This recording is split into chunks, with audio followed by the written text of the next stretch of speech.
Hello and welcome to our channel. We're here with Carol. Carol Johnson, all the way from the United States. And which part of the United States are you, Carol? I'm in the southwest of Ohio. Okay. Well, welcome. So Carol reached out to me a week ago or whatever, and we arranged to get together for a chat. Why? Because Carol is like what I am, an ex-Jehovah's Witness. And she's gone through this awakening process. And so what we wanted to do was compare notes, find out a little bit about Carol and about her journey. Okay, so Carol, how is it? This is my first question. I know what happens when you're a Jehovah's Witness and what happens when you leave that faith. And quite often what happens is you end up being quite angry with God rather than closer to God. How is it that you managed to get on a spiritual journey so quickly? Oh, wow. I was never angry with God. I did have a period in which I wondered if there was a God, but that didn't last long because common sense to me dictates that this didn't happen by chance. This wasn't an accident. It just didn't make sense. So I'm like, okay, I'm floundering because the God of the Old Testament is no God to be worshipped, served, believed in. No. And so other ex-JWs have delved into other areas of spirituality. And I was brought in contact with one specifically who gave some remarkable insights, on top of which she opened my mind to looking into the Gnostic Gospels as well. Mm-hmm. And other ways of thinking, which are very out of the box. And I'm like, okay, well, everything in the box stinks. So let's go out of the box. Okay. And that's where I am now. I'm a spiritual person, not a religious person. Mm-hmm. How I view source, God, whoever you want to refer to that individual as, it's the first time that I have felt a relationship with this person. Okay. Yeah. I know. I'm a little bit envious because it took me at least 20 years, if not more. So you've been lickety split with yours, yeah? How long? Well, I was older too. How long ago did you leave the Jehovah's Witnesses? It was about 10 years or so ago. I was disfellowshipped. Okay. But my awakening started only about 2 years ago. Okay. And what was if you want to share, why were you chucked out of the Jehovah's Witnesses? I would rather not discuss that because there's a lot of ugly with that. But yeah. At the time, I was not bothered by it. Even now, I'm not. I was never bothered by it, to be honest, and now still not bothered by it. Being that I wasn't raised in it, I didn't really lose anything. Okay. What age did you join? 27. Right. Okay. Mm-hmm. And I was in it for, I'd say, about 18 years. Okay. Yeah. And have you had to, coming out of it, have you had to lose any family members, who've been left behind? You lucky thing. I was the only one. My family thought I was certifiable. But they were always there, and I never cut them off. They never cut me off. We were family, and that's how human beings should be treating each other, like family. Brilliant. I'm really pleased for you. I'm really am.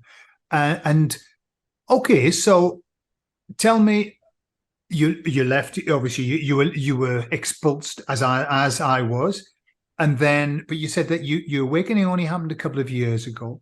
So right, we must be careful with the wording that we use because this is going on YouTube. Yeah. So Right. any what you would perceive as hot words, just say it in another way. Yeah? Okay. Yeah. So, for example, if we want to talk about that crazy time, where there was that, then you can put little things like, say, the plan stroke demic, and then Yes. the YouTube doesn't know what you're talking about. So, what happened for you to wake up? Um, it was a gradual process. I had always been awake to a lot of the world scene. Mm-hmm. And then when that scam Yeah. over the last few years occurred, I was not taken in. It annoyed me that so many were. And then when I saw Jehovah's Witnesses stopping their door-to-door ministry, which was unheard of, unheard of. And then the in-person meetings stopped and everything was done via Zoom or some other form of internet meeting. It just irritated me.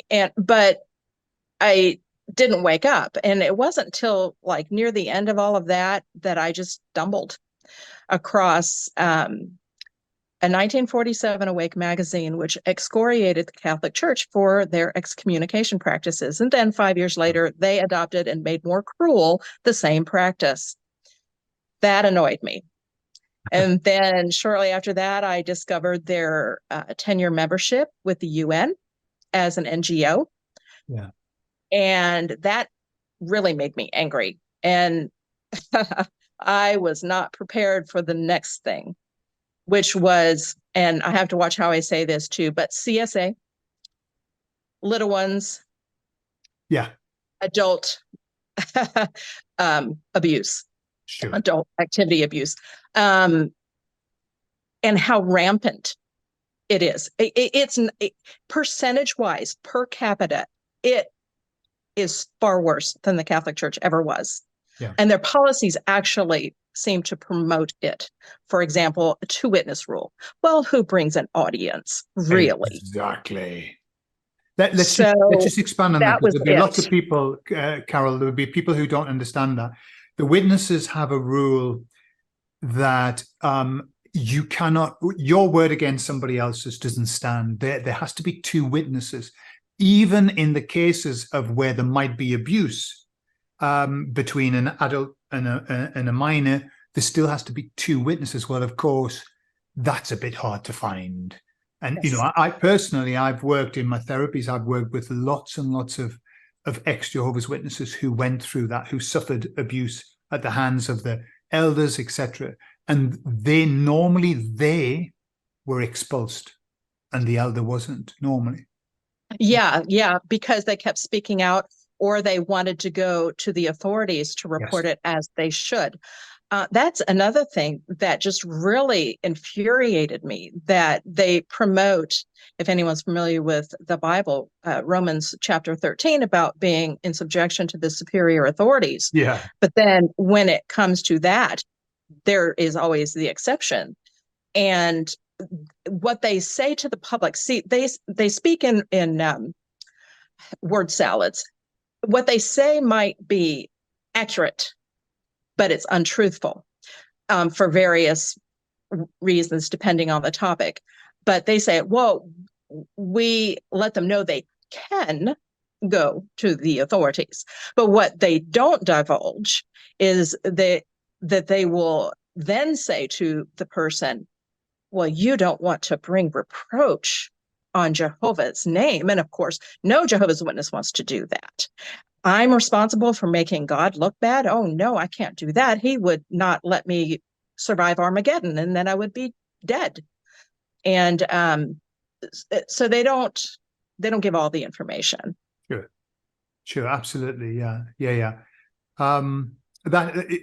It's a major problem. And as you say, the organization is set up to allow predators Yes. a fantastic position, and even in my experience, in my congregation, we had two elders that were weird, and everybody knew they were weird, and they did weird things, and they were inappropriate. And that was just in our congregation. As a percentage, it's like it attracts weird people to that power, position, and authority. I mean, they've got the authority over people's lives. They've got the unquestionable authority. You cannot question it. Yeah. And so, and unfortunately, lots of them don't come from great backgrounds, and they're not particularly what I would call stable people, and they've given these positions of power, even though it's not, you wouldn't perceive it as immense power, but within the organization, it is. It really is.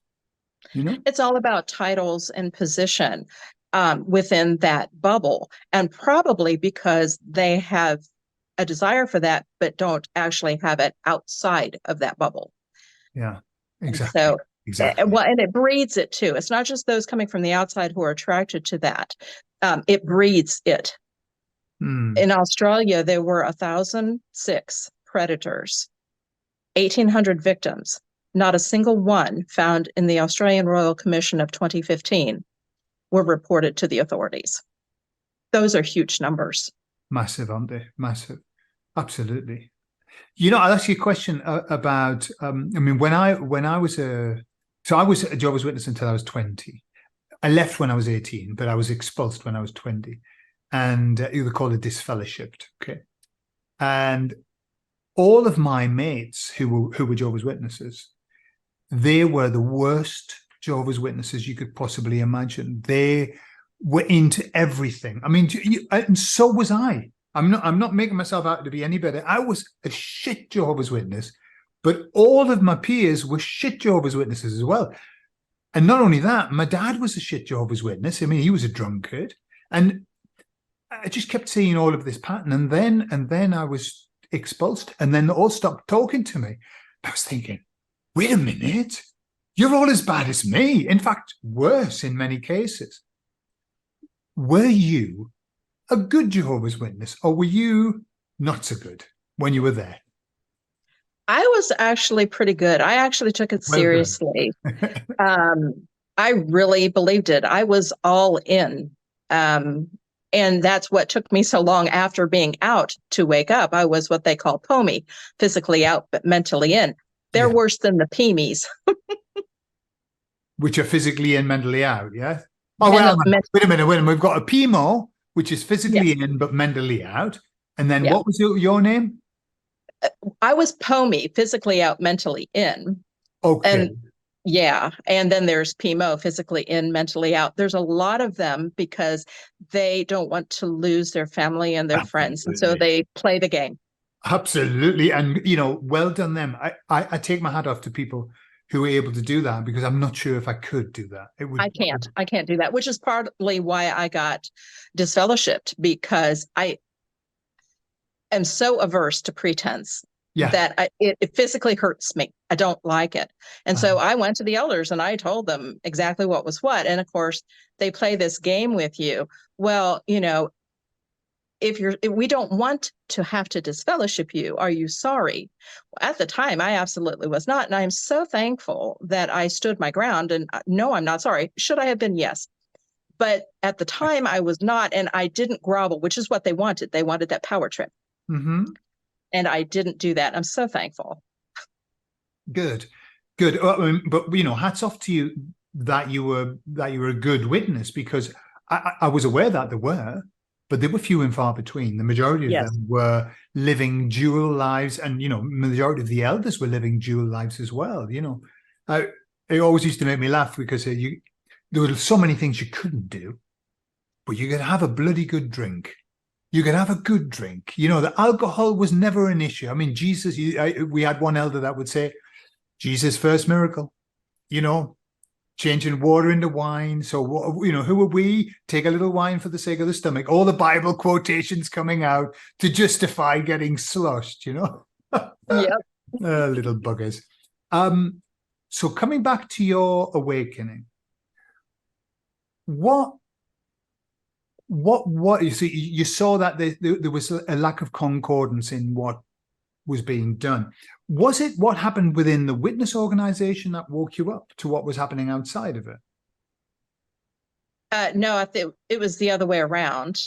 Right. I was already awake to the outside.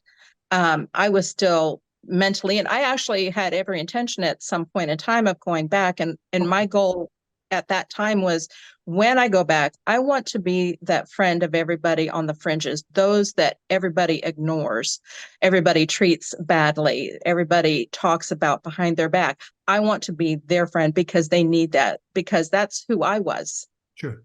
Sure. Yeah. For sure. Yeah. It's you know, I've worked with, and I still do. I work with a lot of people who've left the organization, and normally they are the walking wounded in many ways. Yes. The walking wounded, you know, they have, the, and it's almost like, you know, I say that the being a Jehovah's Witness is like stepping on dog crap.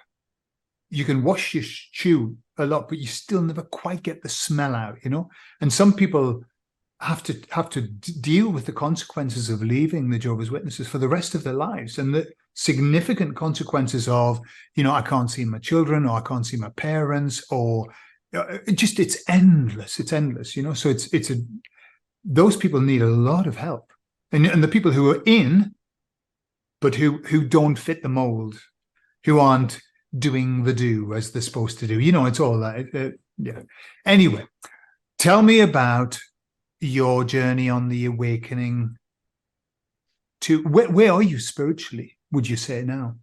Oh my goodness, I'm still crawling. I don't think I'm at baby steps just yet. I'm just researching and discovering and learning things and not dismissing anything, no matter how strange it may sound.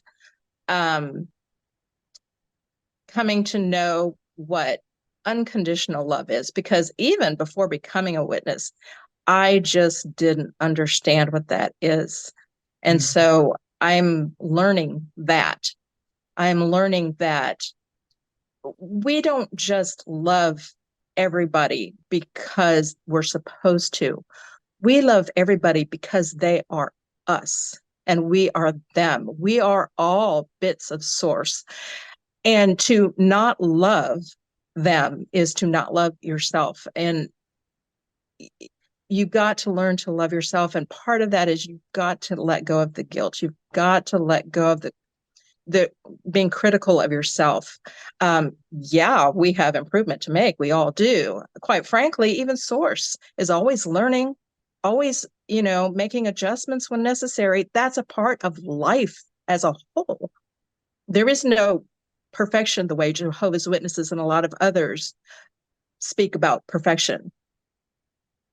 There really isn't. So I'm learning not to be dogmatic about beliefs, learning to be happy with other people's beliefs that are in stark contrast to my own, respecting and loving them and their free sovereign right to believe as they want, just like me.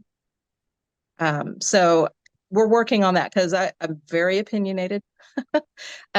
So that's my toughest battle right now as far as that goes. But I just love learning and I love changing. I had what I called a rage ball inside of me that accompanied me my whole life as far back as I can remember. If you saw my other video, I spoke about it. And then just one day I noticed it was gone. I didn't even try to get rid of it, but it was immediately after I realized who the true source of life is. Once I reached out, once I accepted that, once I learned that, it was gone. I didn't need it anymore. Yeah. Yeah. Beautiful. Yeah.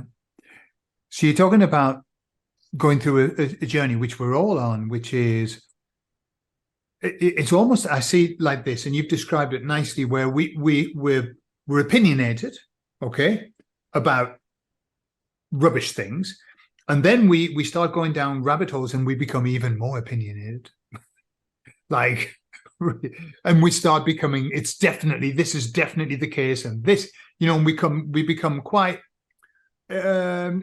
self-righteous about it, you know, in a very positive way, but very dogmatic. Yeah. And then we get to this point where we suddenly go, oof, you know, it, like, I've got to let all that go now because that's not serving me. And as you say, well, I've got to be open. I've got to be more open because there's a lot more to this than just those little rabbit holes that we can go down. You know, this is so much bigger than that. You know, and what I see with the people who follow my channel, they're all going through that process just as you are, which is, it's coming to the other side of all of that dark and deep and horrible, and coming and thinking, oh, actually, this is really a nice place. And, you know, there's a source that loves us and accepts us just as we are, you know. Question for you: how did you find my channel? How did you happen to stumble on that? I don't really remember now. Huh? It might have been after I discovered another channel that had similar subject matter, also an XJW. Um, and of course, YouTube likes to feed you things that Yeah, are similar to what you viewed. And yeah. so I think that's how I came across it. And the first video I watched, and this is what got me coming back, was you had just briefly mentioned you had been a Jehovah's Witness. And I'm like, okay, I'm going to keep listening because I want to see, from his perspective, having that history, what he's got to say. Yeah, okay, okay. Because you know what happened to me, Carol? I started at the beginning when I started doing therapy. I started to help ex-Jehovah's Witnesses because I thought I know what I've been through, and it was hell. And so I've got to help people. And so I would, and I would do things like make light of the witnesses, laugh at the Bible, laugh at part. You mentioned the Old Testament. It's easy to get a laugh out of the Old Testament because it's horrific. It's a Yes. bloodbath. It's a bloodbath. So I would, do that, and my channel was just really growing quickly. It really, ex-Jehovah's Witness, helping ex-Jehovah's Witnesses. But after about a year, it all felt very jaded. And what I discovered was that there were so many people stuck there who were ex-Jehovah's Witnesses, but had come out and become part of the ex-Jehovah's Witness cult. And they were stuck there and they were angry. This in the process of loss, you get stuck in anger and depression, and they were stuck there. And it was almost like a self-flagellation of going round and round and round and round, And I thought, that's not my place anymore. And I moved on, right? And I don't know if you know the story, but anyway, I ended up channeling, right, these beings after slating the Bible and laughing at God and everything. Now suddenly I'm channeling the emissaries of God. Well, all of my public disappeared, as you might imagine. All of these ex-Jehovah's Witnesses must have thought, what the heck has happened to Gordon? This person, I like listening to him, and now he's a weirdo. So I had to rebuild my audience. But what I've done is I've rekindled that channel, and I'm starting to post, and little by little it's building again. So what I'm hoping is that all of those people, although they were angry at the time, that was a long time ago, that was 10 years ago, I'm hoping that they're starting to shift, and come towards spirituality, because it's a good place, isn't it? I think they are. And the reason I say that, let me look on my list here. There are several people that I know that I've either met or spoken to personally within the XJW community who are on similar journeys, similar paths, have similar beliefs. The one gentleman, he doesn't talk about it on his channel, who did my interview before that you saw. Because he didn't start with that, he doesn't really touch on it for the same reason you lost all your viewers. Yeah. He doesn't want to shock them because it is a lot.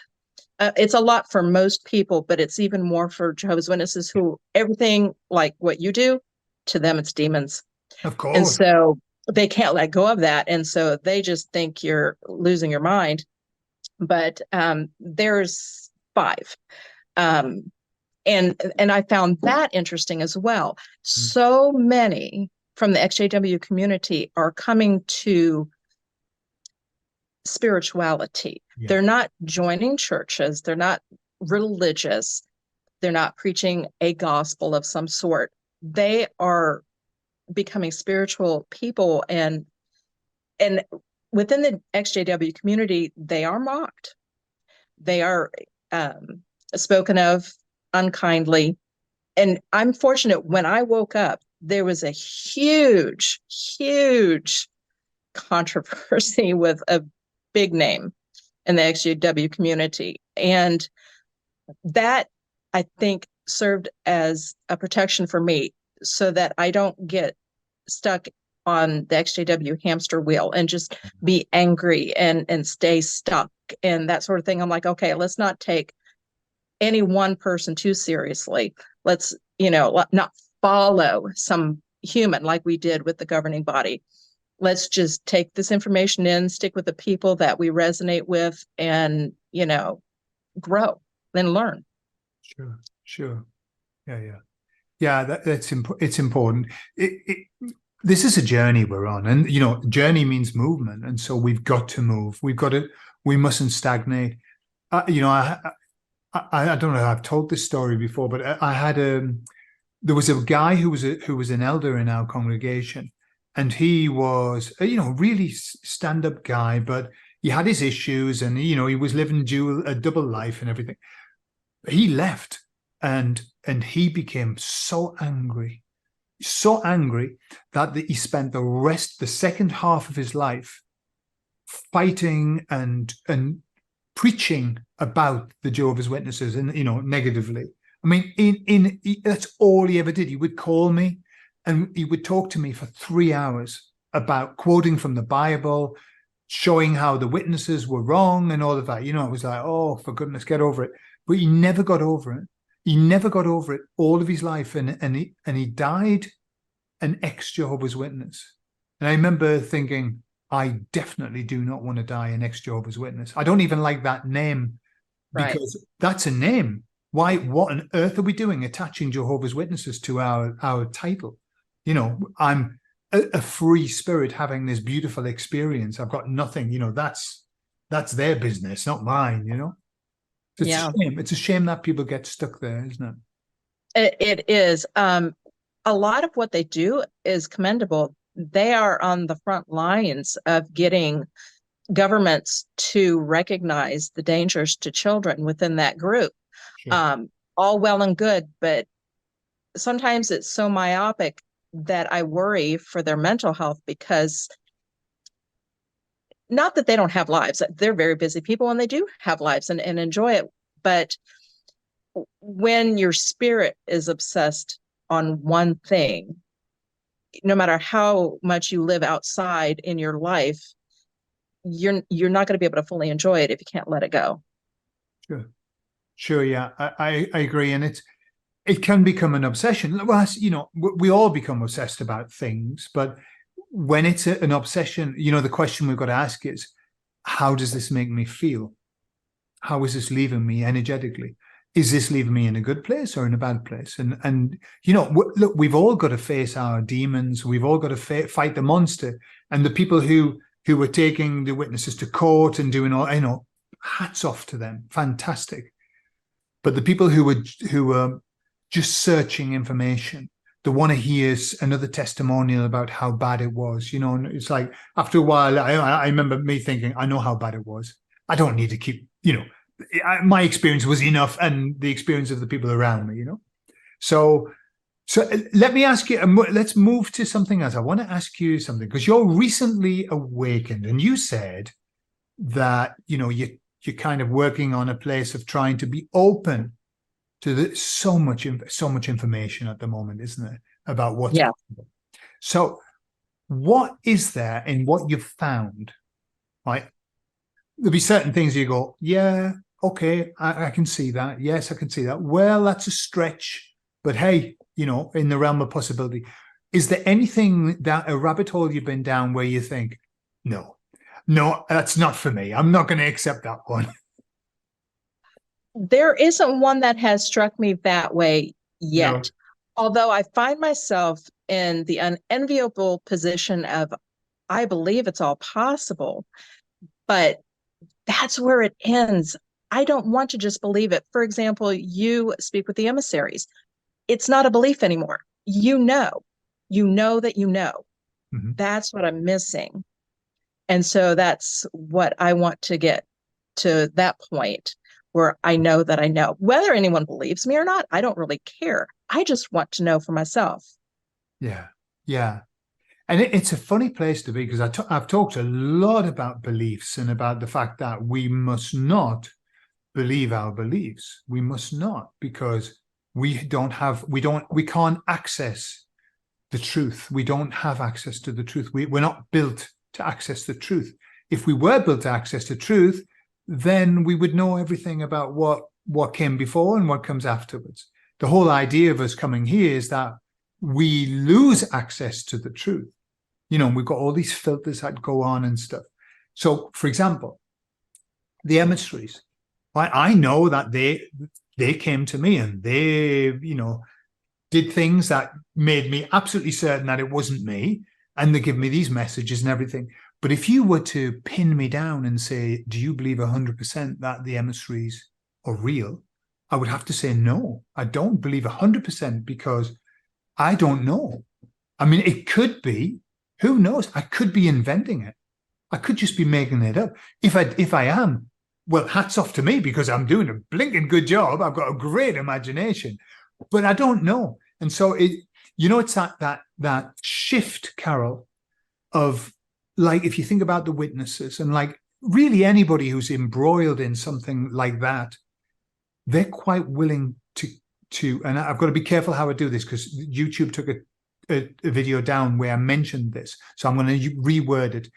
The witnesses are very happy for someone to lose their life because they've broken the rules. Okay. Yeah. And what I mean by that is the expulsion is expulsion toward the loss of your life. You're not going to survive. And they know that. And they're cool with that. You know, the witnesses, because of the belief of the Great Tribulation and the Armageddon, they're really cool that 80%, 90%, 95%, 99% of the world it will perish. They're really happy with that. That's fine. In fact, they're wishing it on.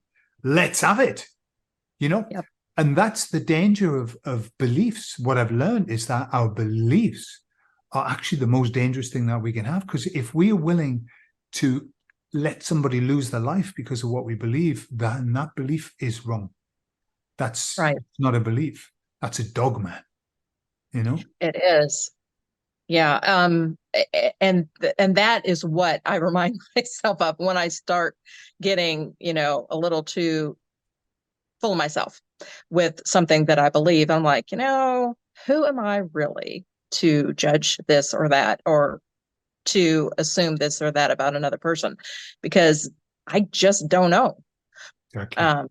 And I don't need to know 100%, but I need to be relatively sure. I mean, but what I have discovered is that I'll believe anything is possible at this point, because we've been lied to about our human history forever. And if we've been lied to about the basics, things that we have nearly been believing since the womb, then who's to say this other stuff is untrue? Exactly. You know? Exactly. You know, a number of people, and Michael Tellinger, and then there was another guy who did he's not alive now, but he can't remember his name. But the title of their video was "Everything That You Have Been Told Is a Lie." Yep. Okay. And that was a hard pill for me to swallow. What, everything?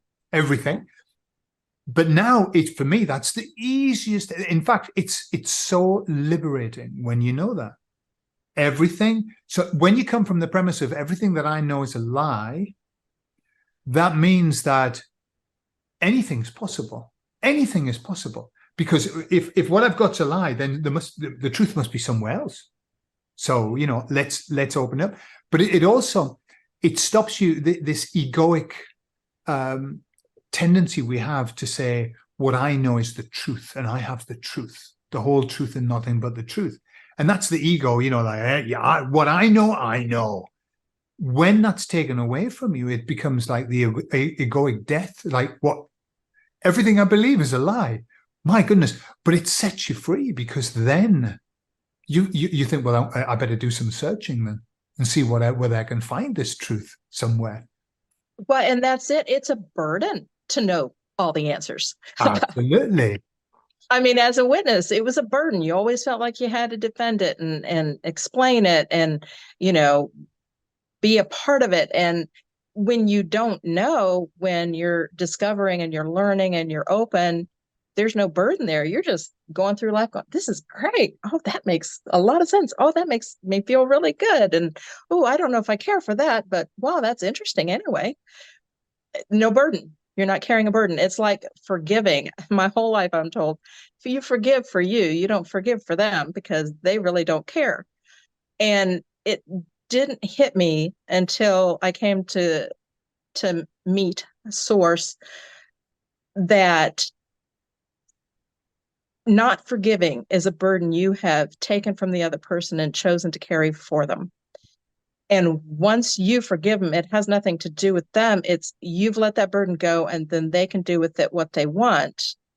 Um, and it was a foreign concept. It had been explained to me over and over again. And I'm like, I don't get it. I don't get it. You may as well be speaking in Chinese. I just couldn't get it. Well, yeah. Yeah, and what you've described is something that I talk about a lot in therapy and things about the fact the act of forgiving has really nothing to do with the other person. It's to do everything to do with you, because the truth of the matter, whatever that is that we don't have the authority to forgive people their sins. That's not our job. We don't have that authority. But we can set ourselves free from what they've done by forgiving them. And that's all that, it's forgiveness. Forgiveness is a very self-centered thing. It's what we do so that we can let go and cut the ties and move on. That person is going to have to work with what they've done in their way. It's not your job, So exactly right. Exactly right. Tell me about meeting because you've mentioned this, meeting Source. What happened there?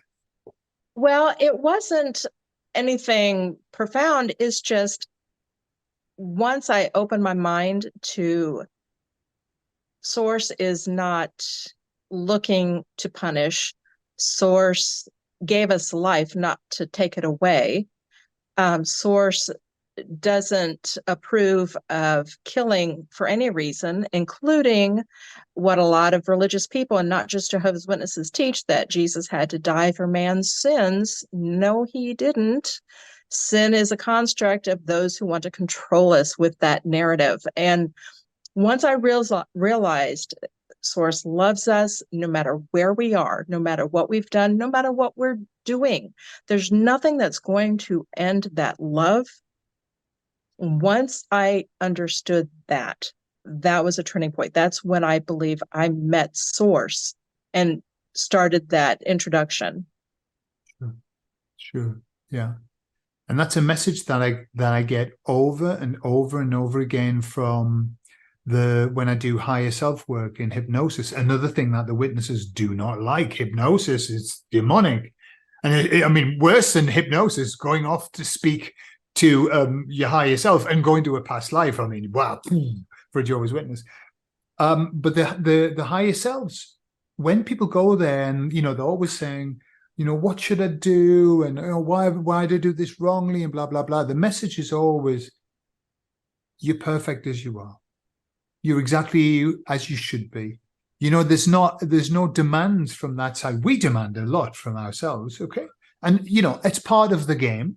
We came here for a challenge and, we're up for the challenge and we demand and we want to, but on that side, everything's cool. Everything's fine. There's no big deal. And that's how it should be.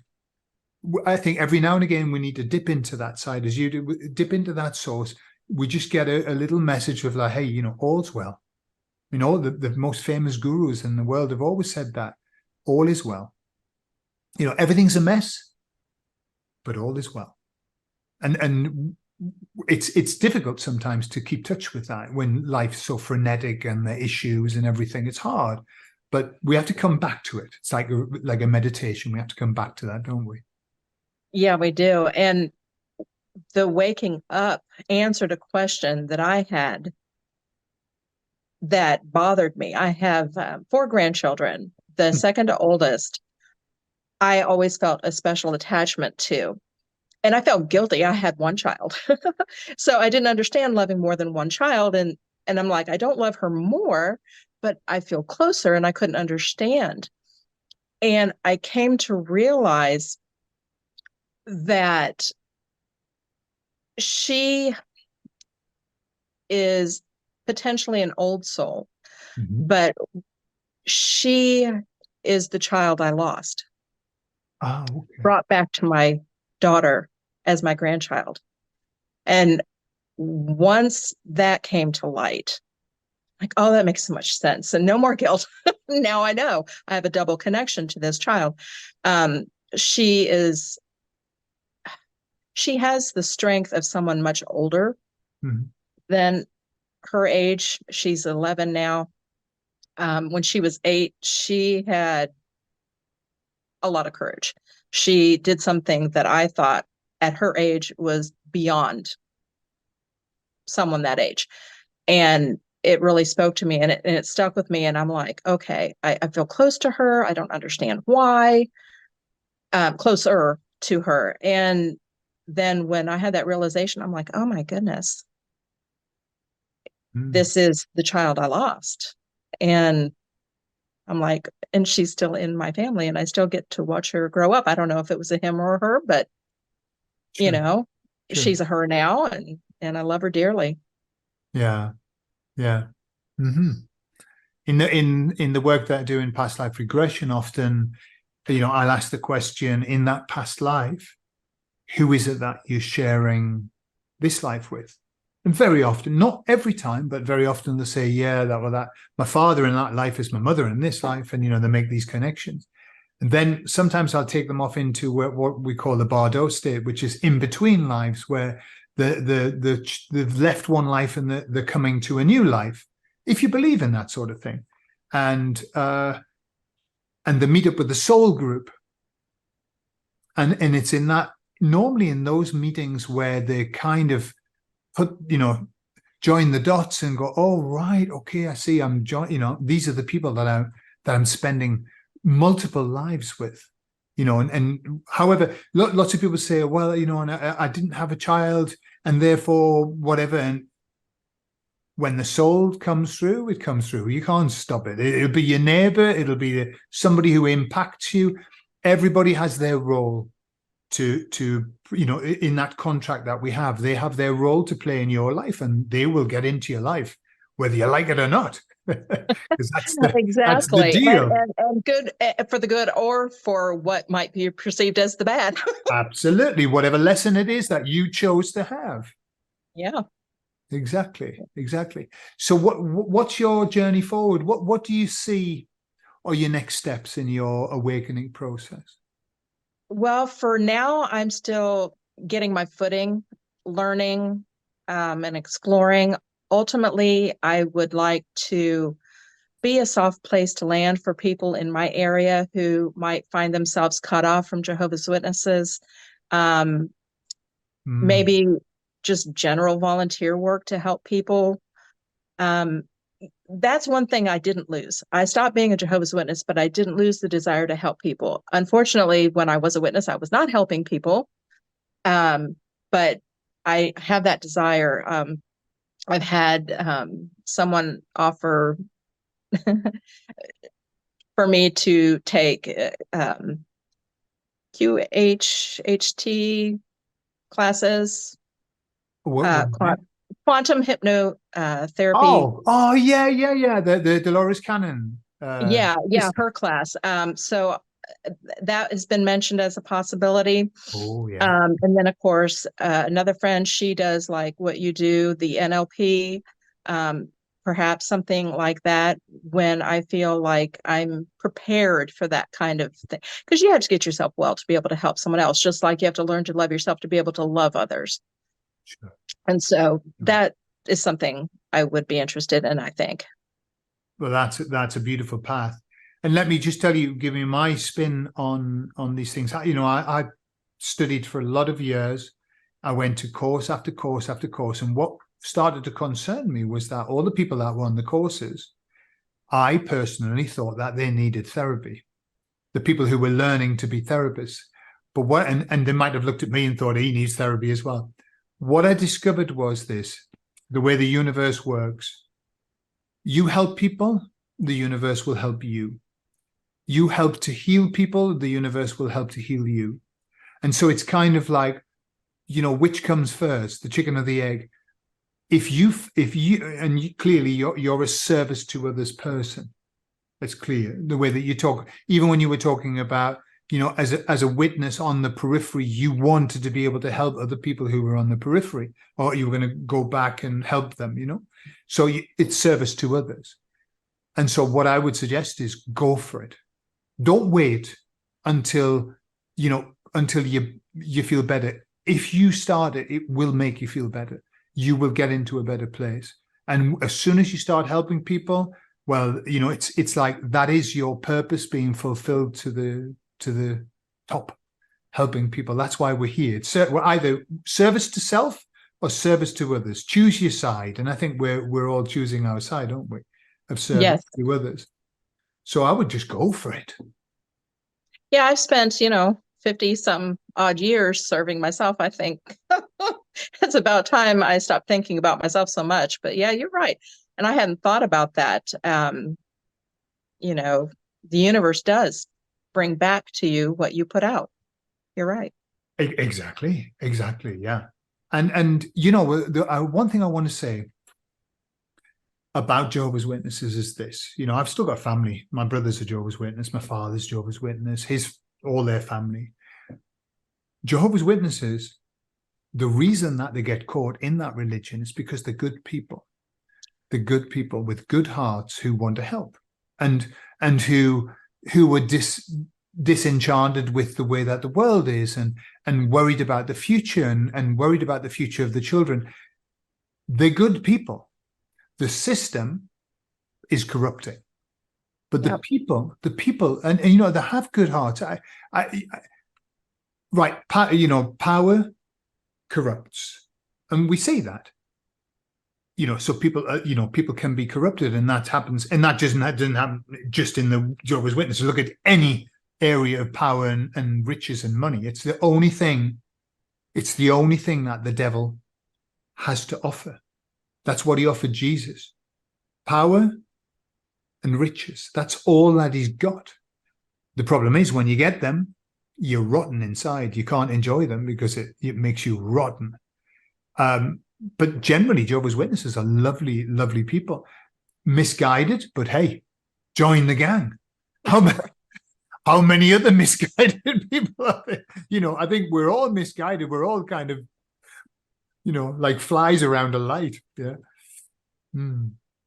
Yeah, I agree. There isn't any one flawless person. No. You know, and that's what makes this interesting. Imagine how boring it would be if we were flawless. Sure. My mum used to say when my dad would talk about paradise, but he would say, Joan, imagine living in paradise. Perfect. Everybody perfect. And my mum used to say, and she was a witness, sounds boring to me. That sounds really boring. I think that would be really boring. And I used to hear that repeatedly when I would be out in the preaching work. People would say, what, perfect? Everybody perfect? That would be boring. And I understand that's not why we're here on this earth. That's not why we came here. We left perfection behind. That was the idea. We left that to come here to experience something very, very different. Yeah, and and knowing that really makes even the crap parts of life fun. Once you realize what it really is, you don't get as emotional about it. I mean, you might initially, and then you snap yourself out of it. But generally, it's like, oh, it's an adventure. I mean, the world looks like it's going to crap. But you know what? It has to be that way. And okay, I'm good with it. Not that I like to see suffering, but we all decided this is what we're going to do. Sure. So who am I to say, okay, now I want out? Sure. Absolutely. Yeah. Absolutely. And it's moving from being the victim to being the victor. And the shift is so powerful for everybody it's the surrendering to, hey, if I chose this, then I've got to make the best of this. And therefore it's not done to me. Yeah, I'm part of it. I created, I'm creating this as much as everybody else. And it's even if it weren't true, right? And there's a strong possibility that it's not true. There's a strong possibility that it's true. It doesn't matter. if you hold that as a belief, it empowers you. It makes you be a better person. It makes you take action and do things rather than just curling up into a ball, which we could quite easily, couldn't we? Curl up into a ball and say, somebody stop the world. But that's not what this is about. It's not what it's about. Yeah. And I think not sticking with one way of thinking or another, being open to it, and it's still having beliefs, but just being open, it helps us. I'm not sure how I want to describe it. It helps us to just grow. I mean, these are experiences, if we didn't come here, we wouldn't have. And therefore, as that person, once we're no longer in the avatar, would be missing something. Sure. And so, we're trying to be better people from a better place. A lot of people try to be better people because of some outside influence, church, you got to not do this thing or that thing, or else. Well, we're wanting to be better people because it's just the right thing to do, not because we have an external source pushing us. I'm completely in agreement. It's this, the course that we did together about the ego ascension. It's part of what I'm being told from my guides of the next step is letting go of that old egoic idea of, what will people think of me? I'll have to behave in this way. I'm just, like every structure, including the Jehovah's Witnesses. Whitewashed graves, I think they were described as, yeah. And we've all been guilty of it. What will people think? What will people think? And what I've been guided to start giving as a message is that the next stage is letting go of the opinion of other people. The opinion of other people is meaningless to you. And it's, as you describe it, it's wanting to be the best that you possibly can for you and for God, if we dare say that.